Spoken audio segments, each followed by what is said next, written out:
sénégalais yi ñuy suivre citoyens yi ñoo ngi leen di nuyu di leen sant di ñëw di wax ci proposition de loi constitutionnelle bi nga xam ne man maa ko porté ak sama collègue Abdoulaye Tall, Fatma Mbodj, Abdoulaye Sow, Awa Sonko, Anne-Marie Yacine Tine, groupe parlementaire Pastef les Patriotes bi yëpp ànd seeg ñun di wax ci lan nañuy réviser lu ñuy réviser mooy constitution bi comme ñu ngi ko ñëpp xamee loi la mais mooy loi ba nga xam ne moo gën a kawe ci loi yi parce que suñu constitution dafay def distinction entre la loi constitutionnelle, la loi organique ak la loi ordinaire. Loi constitutionnelle nag ci loi yi nga xam ne xeetu loi yi moo ci gën a kawe. Ban constitution la mooy constitution ba nga xam ne sénégalais yi adopté woon nañ ko en référendum en 2001 moom nañ fay jot a réviser am na ku ko wax des dizaines de fois depuis 2001 par voie parlementaire am benn révision bu ñu def en 2016 par voie référendaire constitution boobu mooy wéy ba léegi c'est toujours la même loi constitutionnelle moom nañuy réviser naka nañ koy réviser mooy prérogative yu nga xam ne constitution bi ci boppam à l'article 103 may na ko Assemblée nationale may ko député yi ñu jël initiative de la révision bokk ko ak le président de la République ñun voix boobu la ñu jël lu tax ñu jël ko nag parce que dañu jël engagement devant les Sénégalais en tant que ñoo xam ne ñoo décidé de faire de la politique laaj voix wu Sénégalais yi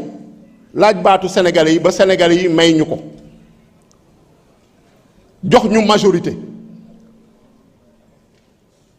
En 2017 le président Ousmane Sonko nekkoon na fi député amoon na yéene waaye amul woon majorité. En 2022 ñëw nañ fi ak Yewwi Askan Wi amoon nañu yéene waaye amuñu woon majorité tey yàlla may Pastef les Patriotes may ko yéene ba pare may ko majorité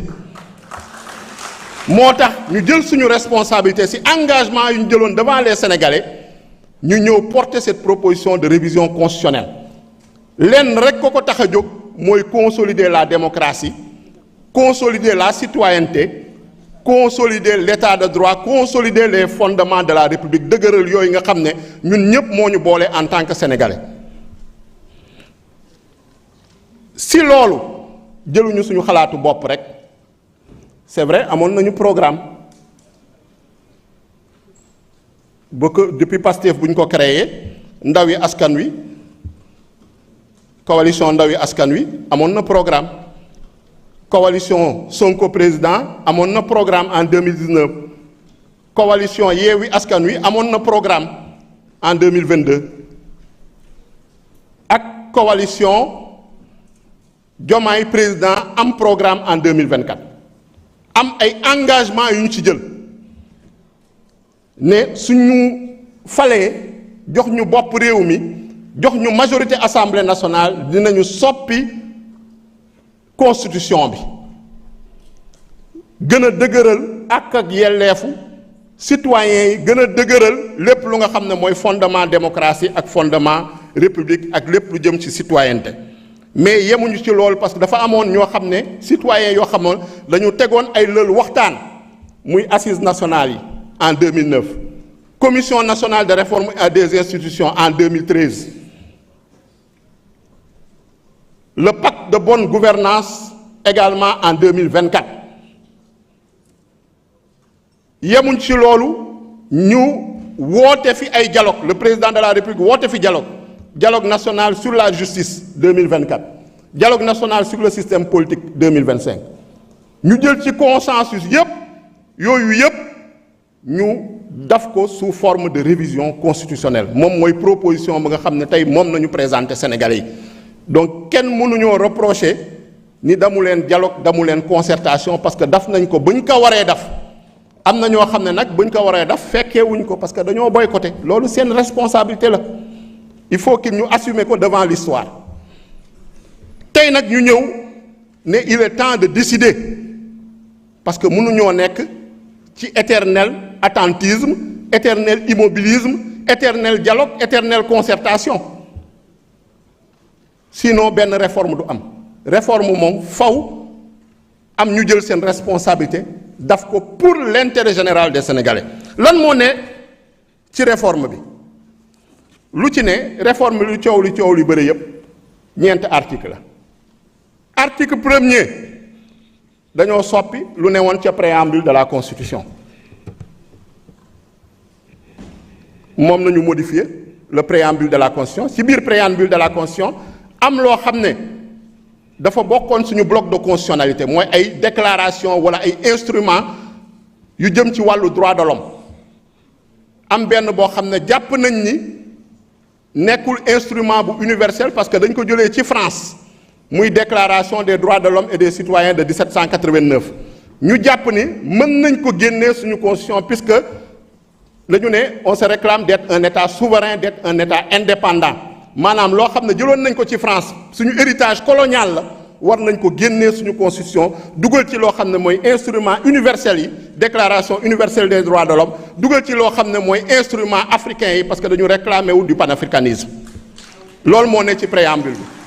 bi ñu yokk ci yeneen yu am solo yoo xam ne tey jëm na ci environnement bi jëm na ci changement climatique yi jëm na ci ressources naturelles yi loolu moo ngi ci préambule bi ci ay principes ak ay valeurs yu nga xam ne jàpp nañu constitution sénégalaise moom la war a référé wu soo ñëwee ci deuxième article bi article 2 article boobu moo modifié lu bëri ci constitution bi temps bi mayuma ma delluwaat ci lépp mais lu ci ëpp solo mun nañ ne ci parti politique yi lan moo war a nekk seen rôle dañu war a œuvrer non seulement à l'expression du suffrage des Sénégalais à la formation des citoyens mais surtout lu ñu ci yokk œuvrer également à la cohésion nationale loolu yokk nañ ko ci article 4 parti politique yi yemale nag parti yëpp ne parti politique majorité beeg opposition bi ñëpp a bokk ak ay àq ak ay yelleef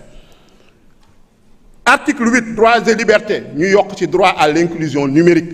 maanaam connexion bi ñëpp mën see jot loolu dañ ko yokk ci droit yi yu nga xam ne moo ngi woon ci article 8 yi article 17 wax nañ ko ñu leeral ni le mariage est l'union entre l'homme et la femme nga xam ne c'est conforme à nos valeurs c'est conforme également à nos principes c'est conforme à nos religions ñu ñëw également si article 25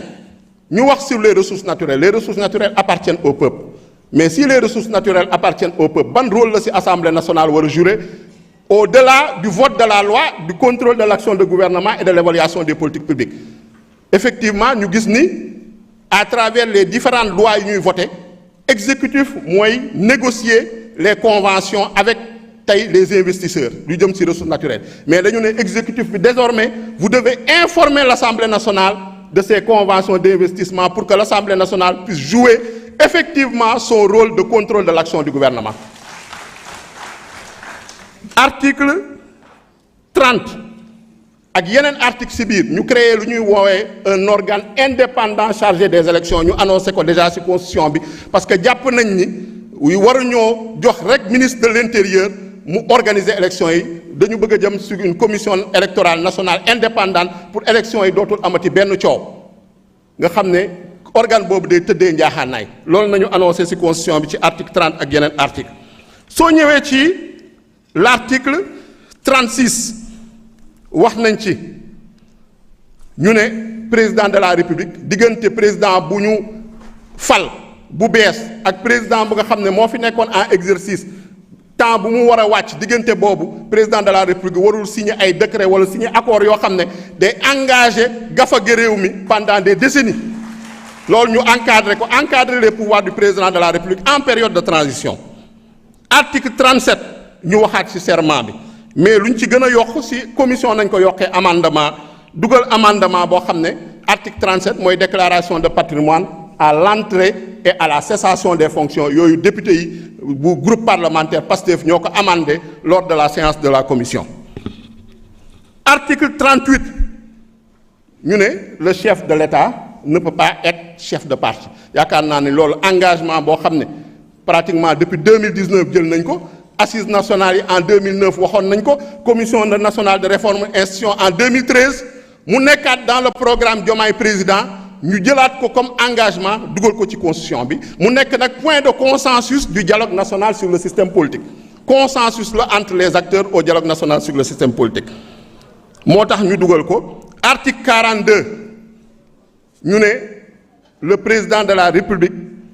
veille au respect de la constitution parce que dañu jàpp ni le gardien de la constitution moom mooy cour constitutionnelle ba nga xam ne créé nañ ko dans cette nouvelle proposition de loi constitutionnelle effectivement am na loo xam ne président moo ko bëggoon exécutif moo ko bëggoon génn na ci mooy maanaam détermine la politique de la nation en concertation avec le premier ministre bu ñu yeggee commission bu ñu gisee ni am nañ ci accord de vue ak gouvernement ñu proposer un amendement génnee loolu en concertation avec le premier ministre ba léegi le président de la république détermine la politique de la nation loolu moo nekk ci constitution bi. soo ñëwee à l'article 54 ñu wax loo xam ne consensus la ci dialogue bi moom nañu dugal mooy ni ku nekk ministre membre du gouvernement mënatoo nekk maire wala président de conseil départemental boolee cumul yooyu loolu dafa nekk consensus également ci dialogue bi moom nañu traduire à l'article 54 changé wuñ ci virgule. soo ñëwee également à l'article 57 wax nañu ci premier ministre bi wax ni président de la république mën na ko déléguer sur un ordre du jour déterminé sur délégation express mu présider le conseil des ministres tey président de la république su tukkiwee su délégué président en concertation avec le premier ministre ba léegi le président de la république détermine la politique de la nation loolu moo nekk ci constitution bi. soo ñëwee à l'article 54 ñu wax loo xam ne consensus la ci dialogue bi moom nañu dugal mooy ni ku nekk ministre membre du gouvernement mënatoo nekk maire d'enquête wala mission d'information renforcer le contrôle de l'action du gouvernement par le biais du renforcement des prérogatives de l'Assemblée nationale. su ñu ñëwee également ci article 89 moom moo wax ci cour constitutionnelle mu nekk innovation di doon loo xam ne également c'est non seulement un consensus lors du dialogue sur la justice mais également point de consensus la woon dialogue national sur le système politique moom nañu retranscrire fidèlement à l'article 89 de cette proposition de révision constitutionnelle. am leneen lu bees loo xam ne tamit waxoon nañ ko ci assises sur la justice yi ne dañu war a soppi conseil supérieur de la magistrature dem vers un conseil supérieur de la justice soo leen ñëwee ci article 90 di ngeen ko gis mu ngi ci biir article 90 du loo xam ne suñu xelu bopp rek mais dañ ko waxtaanee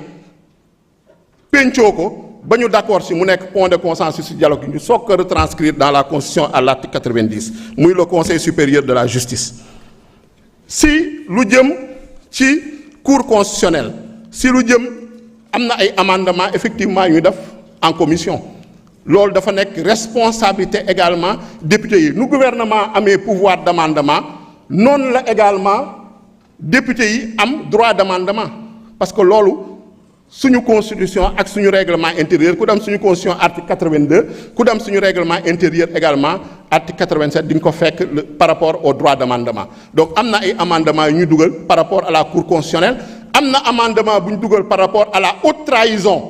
parce que haute trahison dañu ne chef de l'État en exercice de ses fonctions haute trahison rek nañ ko mën a toppee devant la haute cour de justice mais haute trahison boobu kenn définir ko ñun ñu renvoyer à la loi ne cette haute trahison doit être prévue et punie par la loi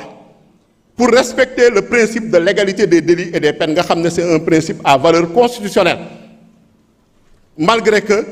chef de l'État suñ ko waree yóbbu haute trahison dafa nekk war a nekk sur des bases claires et qui sont prévues et qui sont punies par la loi warul nekk sur des bases arbitraires donc loolu moo ne ci constitution pour wax ni ci constitution bi amul dara lu fiy changer la nature du régime amul dara lu fiy affaiblir le président de la République amul dara lu nga xam ne day affaiblir les institutions ce sont des réformes consolidantes conformes à la constitution légales et légitimes moo tax ñuy demander à tous les collègues ici présents ñu voter ko pour l'état de droit pour un Sénégal ba nga xam ne qui rentre dans la modernité institutionnelle et qui soit conforme à ses engagements démocratiques et citoyens. Je vous remercie. Merci, honorable président Yves Daffé. Avant de clore la discussion générale, je voudrais demander à monsieur le ministre de la Justice, garde des Sceaux, s'il voudrait prendre la parole. Monsieur le ministre, vous avez la parole. Pour 10 minutes.